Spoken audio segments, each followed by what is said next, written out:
Good morning. कल हमने पाठ 10 विज्ञान में पढ़ा था आनुवंशिकता के बारे में, पार्ट सेकंड, जिसमें कि हमने मेंडल के आनुवंशिक शब्दावली को अध्ययन किया था। आनुवंशिक शब्दावली जिसके अंदर हमने उन सभी परिभाषिक शब्दों के बारे में पढ़ा था जो मेंडल ने अपने नियमों में प्रयुक्त किए हैं, क्योंकि जब तक उन शब्दों को हम नहीं समझ सकते हम इन नियमों को स्पष्ट नहीं समझ सकते। तो कल हमने उस शब्दावली का पूर्ण अध्ययन कर लिया था, मेंडल के मटर के प्रयोग के बारे में भी पढ़ लिया था। आज हम इसी टॉपिक को आगे कंटिन्यू कर रहे हैं और हम पार्ट थर्ड यानी कि जो हमारा आज इस पार्ट का जो तीसरा पार्ट है उसके बारे में पढ़ रहे हैं। पहले 2 पार्ट आपने पढ़ लिए हैं जिसमें कि मेंडल के नियम वगैरह के बारे में तो हमने नहीं पढ़ा था, लेकिन शब्दावली के बारे में, उसके प्रयोग के बारे में हमने पढ़ा था। आज हम उनके नियमों को प्रारंभ कर रहे हैं। मेंडल, जिन्हें कि आनुवंशिकी का जनक कहा जाता है, उन्होंने आनुवंशिकता के संबंध में 3 नियमों का प्रतिपादन किया था। उनका जो पहला नियम था वो था प्रभाविता का नियम, लॉ ऑफ डोमिनेंस। आज हम प्रभाविता के नियम के बारे में पढ़ेंगे। उनके 2 नियम और हैं, जैसे कि दूसरा नियम था उनका पृथक्करण का नियम, लॉ ऑफ सेग्रेशन। तीसरा नियम था स्वतंत्र अपव्यूहन का नियम, लॉ ऑफ इंडिपेंडेंट असॉर्टमेंट। लेकिन आज हम मेंडल का जो पहला नियम है प्रभाविता का नियम, उसके बारे में पढ़ेंगे। प्रभाविता का नियम, सबसे पहले हम नियम को समझते हैं कि नियम क्या है, उन्होंने अपने नियम में क्या चीज़ स्पष्ट की थी। मेंडल के नियम, पहला नियम है प्रभाविता का नियम। प्रभाविता का नियम, मेंडल ने अपने प्रभाविता के नियम में एकल संकरण का प्रयोग किया था। उन्होंने अपने प्रयोग में एकल संकरण और द्विसंकरण करवाया था। इन दोनों का जो अर्थ है वो मैं आपको पिछले पार्ट में समझा चुकी हूँ। मेंडल ने इन दोनों ही संकरणों का अपने नियमों में प्रयोग किया था, जिसमें से जो प्रभाविता का नियम था वो मेंडल के एकल संकरण पर आधारित था। एकल संकरण अर्थात एक जोड़ी विपरीत लक्षण। अब इस नियम के अनुसार जब एक जोड़ी विपरीत लक्षणों के मध्य संकरण कराया जाता है, यानी कि लक्षण हम विपरीत ले रहे हैं लेकिन केवल एक जोड़ी लक्षण ही हम प्रयोग में ले रहे हैं, संकरण कराया जाता है, तो जो लक्षण F1 पीढ़ी में प्रकट होता है, F1 पीढ़ी यानी कि ये जो होती है हमारी प्रथम पीढ़ी होती है। 2 पौधों के मध्य संकरण कराने पर जो सबसे पहली पीढ़ी हमको प्राप्त होती है, फर्स्ट जनरेशन, वो F1 पीढ़ी कहलाती है। अब वापस से एक जोड़ी विपरीत लक्षणों के मध्य संकरण कराया जाता है, तो जो लक्षण F1 पीढ़ी में प्रकट होता है वह प्रभावी लक्षण, तथा जो लक्षण अपना प्रभाव नहीं दिखा पाता, यानी कि जो लक्षण F1 पीढ़ी में प्रकट नहीं हो पाता, वह अप्रभावी लक्षण कहलाता है।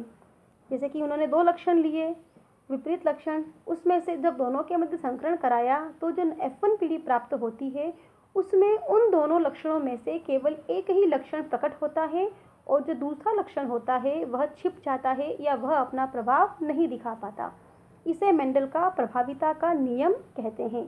अब इस नियम को हम एक चार्ट के द्वारा समझेंगे कि उन्होंने किस तरह से एक चार्ट के माध्यम से हमें इस नियम को स्पष्ट किया है। यहाँ पर मेंडल ने 2 पौधे लिए। एक पौधा लिया शुद्ध लंबा पौधा और उसी के विपरीत दूसरा जो पौधा लिया था वह शुद्ध बोना पौधा लिया था। जब उन्होंने शुद्ध लंबा पौधा और शुद्ध बोना पौधा, इन दोनों के बीच ये जो क्रॉस बना रखा है इसका अर्थ है संकरण। जब उन्होंने शुद्ध लंबा पौधा और शुद्ध बोना पौधा इनके बीच संकरण कराया तो उन्हें प्रथम पीढ़ी प्राप्त हुई। अब यहाँ पर शुद्ध लंबा पौधा, यहाँ पर ये हमने TT लिखा है, ये हमने कारक लिखे हैं। कारक, जैसा कि आपको पहले बता चुकी हूँ, जीन के धारक होते हैं, इन्हें जीन ही कहा जाता है और यही लक्षणों का वाहक करते हैं और साथ में ये जोड़ों के रूप में लिखे जाते हैं। लंबा यानी कि टॉल, तो इसका हमने जो पहला अक्षर होता है T, वह T ले लिया और उसको हमने जोड़ों के रूप में यानी कि T और T दोनों ही हमने कैपिटल में लिखे। ये है शुद्ध लंबा पौधा। और साथ में जब हमने बोना पौधा लिया तो जो कारक हमने यहाँ पर लिए हैं कैपिटल में, हम यहाँ पर उन्हीं के स्मॉल लेटर्स को यूज़ में लेते हैं और उसे भी हम जोड़ों के रूप में रखेंगे। जैसे यहाँ पर हमने TT लिया, कैपिटल TT, तो यहाँ पर हमने बोने पौधे के रूप में क्या ले लिया, स्मॉल TT।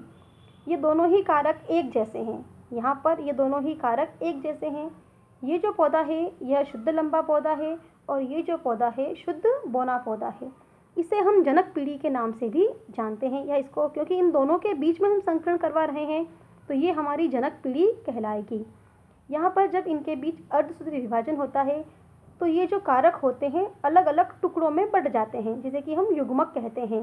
जैसे कि ये कैपिटल टी दो थे, दोनों अलग अलग हो गए, एक टी यहाँ पर और दूसरा यहाँ पर। ठीक वैसे ही स्मॉल टी भी क्या हो गए, सेपरेट, एक यहाँ पर और एक यहाँ पर।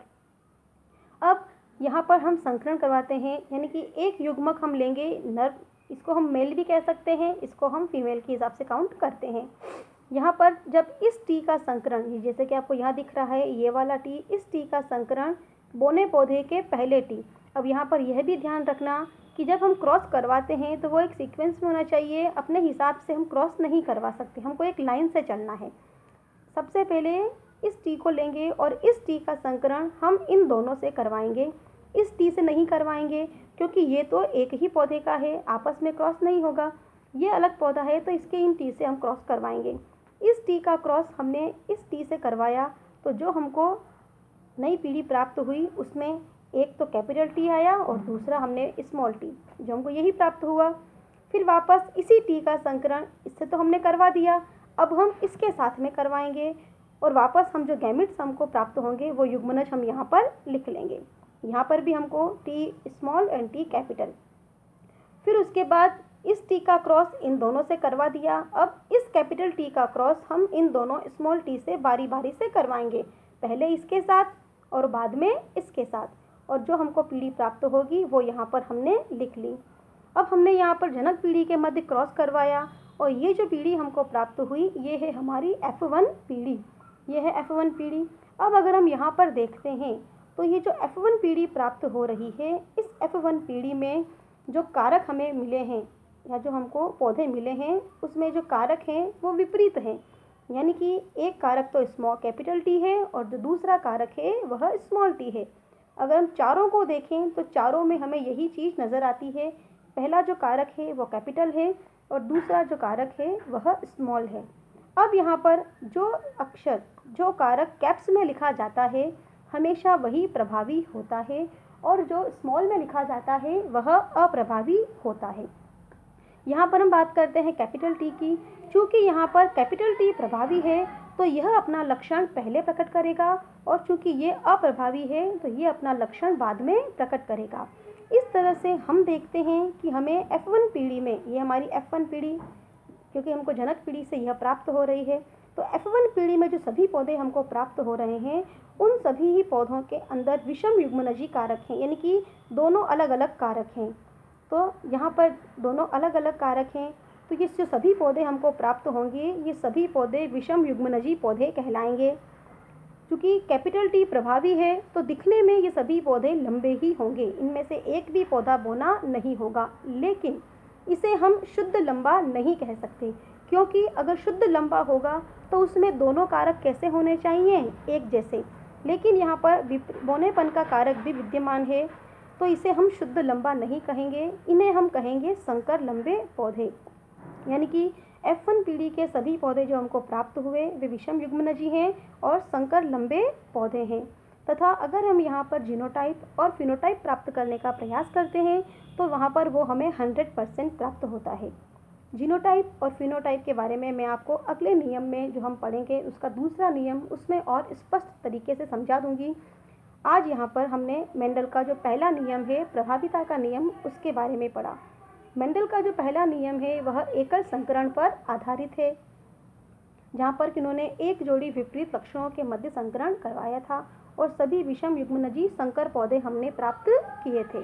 अब आप आज का होमवर्क क्वेश्चन लिखिए। पहला प्रश्न, आज मैं आपको एक ही प्रश्न दे रही हूँ, आप कॉपी पे नोट कीजिए, लिखिए। मेंडल के प्रभाविता के नियम को रेखा चित्र बनाकर स्पष्ट कीजिए।